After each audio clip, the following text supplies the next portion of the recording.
যাচ্ছে আমরা চোখের পানি ফেলছিলাম। 7 দিন পর প্রিয় ভাইরা সেই তারেক রহমান স্ট্রেচারে করে জেলখানায় আসতে হলো। অত্যাচারের হতা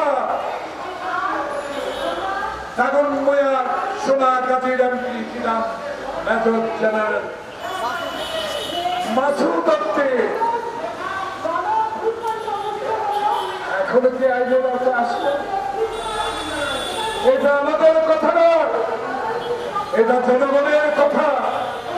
জনগণের উপর বিশ্বাস আনতে হবে।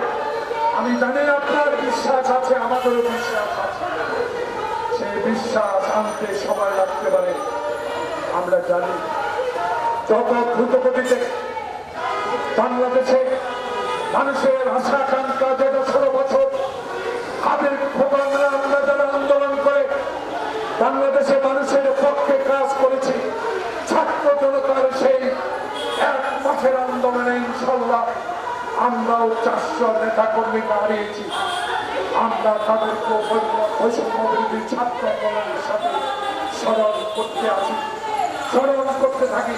তাই আমাদের প্রত্যাশা তারেক রহমানের সকল মামলা অবিলম্বে প্রত্যাহার করতে হবে। তাকে দেশে আনার ব্যবস্থা করতে হবে। স্বাধীনতার ঘোষকের ছেলে অনেক দিন বাইরে অন্যায়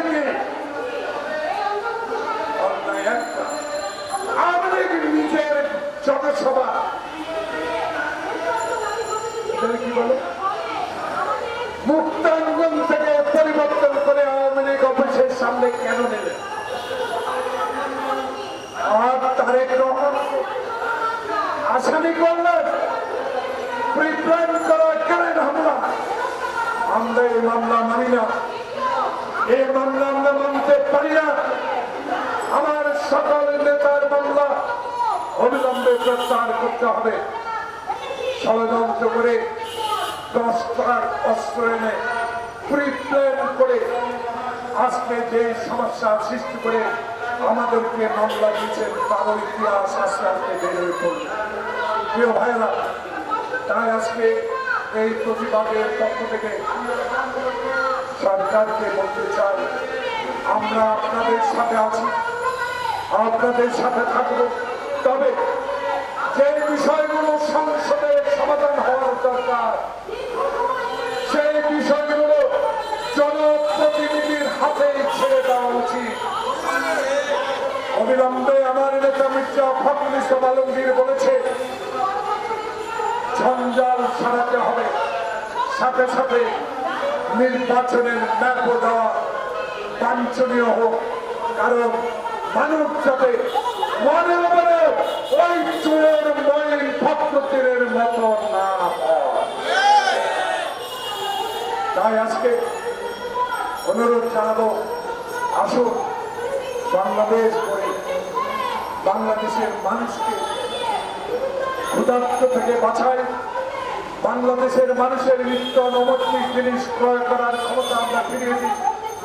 তেলের দাম, চালের দাম, বিদ্যুতের দাম যাতে নাগালের বাইরে না যেতে পারে সেই ব্যবস্থা অবশ্যই আপনাদেরকে করতে হবে। তাই এই প্রতিবাদ থেকে আমি আপনাদেরকে কথা দিতে পারি, বাংলাদেশে এমন কোন শক্তি ইনশাআল্লাহ আল্লাহ ছাড়া কারো নাই। জনগণের আকাঙ্ক্ষিত ডক্টর ইউনূস এই সরকারকে তারা আজকে বিদায় দিতে পারে, তারা আজকে অপমানিত করতে পারে, লাঞ্ছিত করতে পারে, তাদের বিরুদ্ধে ষড়যন্ত্র করতে পারে এমন শক্তি ইনশাআল্লাহ আল্লাহ ছাড়া নাই। কারণ বাংলাদেশের 16 কোটি মানুষ আপনার সাথে আছে, আপনার সাথে থাকবো। আল্লাহ হাফেজ। বেগম খালেদা জিয়া জিন্দাবাদ।